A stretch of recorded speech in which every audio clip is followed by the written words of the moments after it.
উচ্ছেদ হ'ব যদি হয় কি কৰিম বাৰু আমাৰতো থাকিবলৈ অকমানো মাটিও নাই যি অকণ আছিল তাকো নদীয়ে নিলে যদিহে উচ্ছেদ হয় আমাৰ মৰাৰ বাহিৰে আৰু একো উপায় নাই একো নহয় অ ভগৱান আছে নহয় চিন্তা নকৰিবি ভগৱানে কিবা উপায় উলিয়াব নহয় এই ঠক হে এইখন চৰকাৰক স্বয়ং ভগৱানেও নোৱাৰে এই ৰচোন কি বেয়া কাম কৰিলেনো এইখন চৰকাৰে চাউল দালি ঘৰ লেট্ৰিন অৰুণোদয় সকলোচোন দিছে মই হ'লে বেয়া নাপাওঁ দেই এইখন চৰকাৰক আৰু যে কত কি দিছে এইবোৰ দিলেই নহ'ব নহয় যদি থাকিবলৈ ভেটিটোৱেই নাথাকে ঐ চা উচ্ছেদ কাক কৰিছে যিয়ে নেকি অবৈধভাৱে বাংলাদেশৰ পৰা আহি চৰকাৰী মাটিত বেদখল কৰিছে তাকহে উচ্ছেদ কৰিছে চৰকাৰেনো কি বেয়া কাম কৰিছে এই ক্ষেত্ৰত মই হ'লে চৰকাৰৰ পক্ষত দেই অঁ তো চৰকাৰে এইটো ভালেই কাম কৰিছে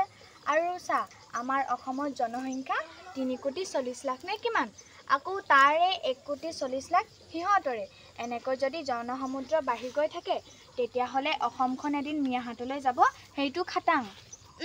এই ক্ষেত্ৰত ময়ো চৰকাৰৰ পক্ষত আছোঁ আমিও উচ্ছেদক আদৰণি জনাইছোঁ যদিহে আমাৰ ধেমাজিটো অবৈধভাৱে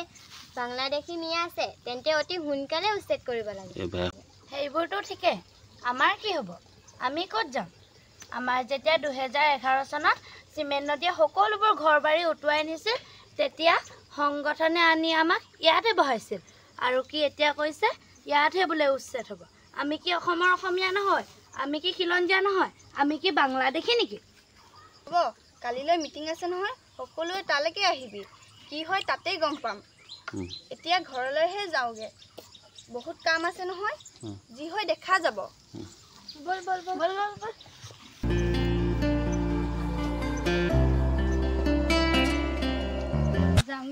যাওঁগে দেই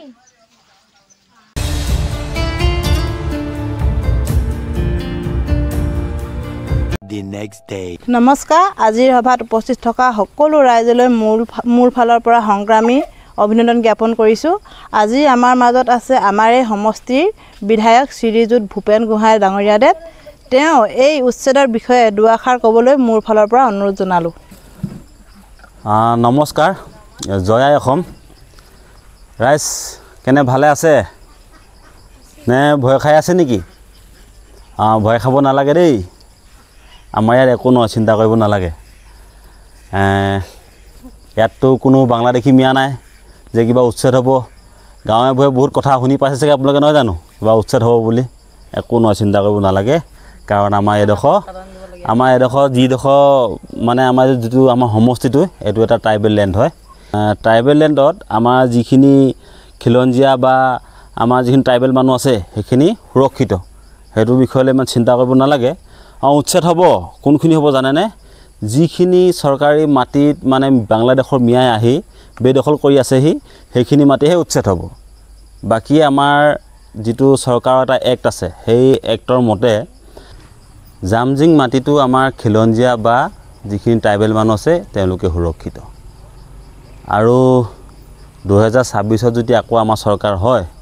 তেন্তে আমি এই জামজিঙত থকা মানুহখিনিক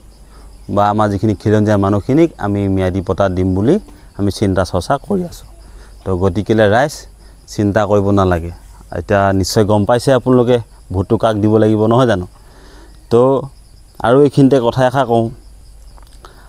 এই আমাৰ অসমীয়া মানুহখিনিয়ে কি ভুল কৰে জানেনে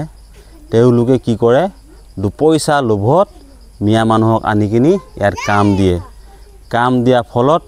আমাৰ অসমীয়া মানুহৰ কিছুমানৰ কামো হেৰায় আৰু মিয়া মানুহখিনিয়ে কম দামত কৰাৰ কাৰণে তেওঁলোকক আনি কিনি আমাৰ নিজৰ অসমীয়া মানুহখিনি আনি কিনি সিহঁতক তেওঁলোকক জেগা দিয়ে ইয়াত এতিয়া কিছুমান কথা ক'বলৈ গ'লে অসমীয়া মানুহখিনিয়ে বা খিলঞ্জীয়া মানুহখিনিয়ে মিয়াখিনিক উচ্ছেদ কৰিছে বা খেদিছে ভাল কথা কিন্তু পোনপ্ৰথমে আশ্ৰয় দিলে কোনে তো গতিকেলৈ তাতো এটা প্ৰশ্ন যেনেদৰে আমাৰ ইয়াৰে কথা কৈছোঁ কিছুমান কাম